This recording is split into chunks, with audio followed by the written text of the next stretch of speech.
Perkenalkan, nama saya Dika Syukur Keseni Harifa dari Program Studi Pendidikan Guru Sekolah Dasar dari Universitas Terbuka Medan. Kali ini saya akan melakukan kegiatan praktikum tentang pencemaran lingkungan, pengaruh deterjen terhadap perkecambahan.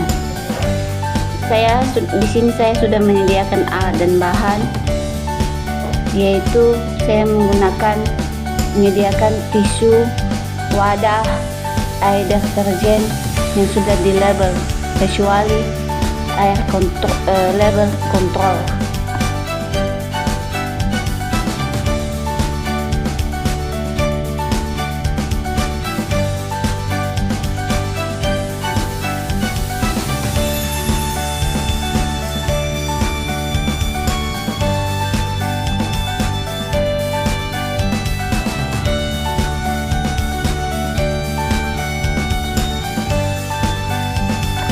Setelah itu kita masukkan kaca hijau ke dalam 7 gelas yang masing-masing diberi label serupa.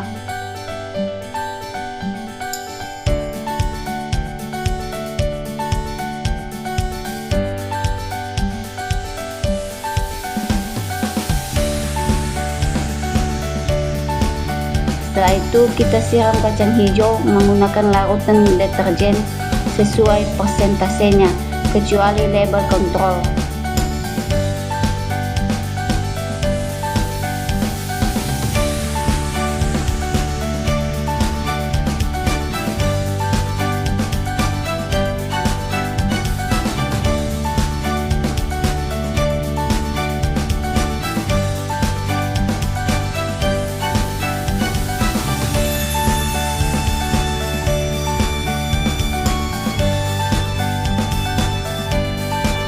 Di hari pertama, kacang hijau yang diberi larutan deterjen 100% terlihat berwarna coklat. Pada kacang hijau yang diberi larutan 50%, di hari pertama tetap berwarna hijau. Selanjutnya, kacang hijau yang diberi larutan 25%, di hari pertama kacang hijau berwarna hijau. Kacang hijau yang diberi larutan deterjen 12,5%, di hari pertama sudah mulai tumbuh akarnya sepanjang 2 mm. Selanjutnya, kacang hijau yang diberi larutan 6,25%, di hari pertama terlihat kacang hijau tumbuh akar sepanjang 3 mm. Berikutnya, kacang hijau yang diberi larutan 3,1%, di hari pertama terlihat kacang hijau tumbuh akar sepanjang 3 kurang lebih 4 mm. Dan hari terakhir kacang hijau yang diberi air kontrol pada hari pertama tumbuh sepanjang 5 mm.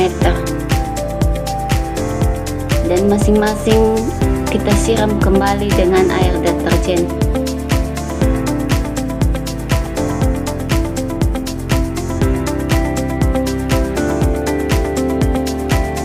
Selanjutnya, hari yang kedua, pada kontrol sudah terlihat kecambah mulai berkembang, dan kacang hijau yang diberi deterjen 100% semakin kecoklatan dan tidak tumbuh akar sama sekali.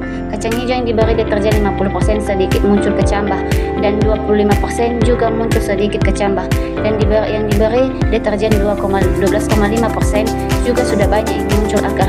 Begitu juga yang diberi deterjen 6,25% lebih banyak muncul akar, dan deterjen yang diberi 3,1% sedikit sudah mulai muncul akar dan batang. Jadi kesimpulannya yaitu pencemaran lingkungan akibat deterjen terutama disebabkan oleh kandungan fosfat dan surfaktan yang sulit terurai, menyebabkan eutrofifikasi atau ledakan alga, menurunkan kadar oksigen di air, membunuh organisme akuatik, serta merusak kualitas tanah. Solusi yang disarankan: menggunakan deterjen ramah lingkungan yang rendah atau bebas fosfat, menggunakan takaran deterjen secukupnya sesuai kebutuhan, menerapkan sistem pengolahan limbah sederhana seperti lahan basah, buatan atau filtrasi limbah rumah tangga sebelum dibuang ke saluran.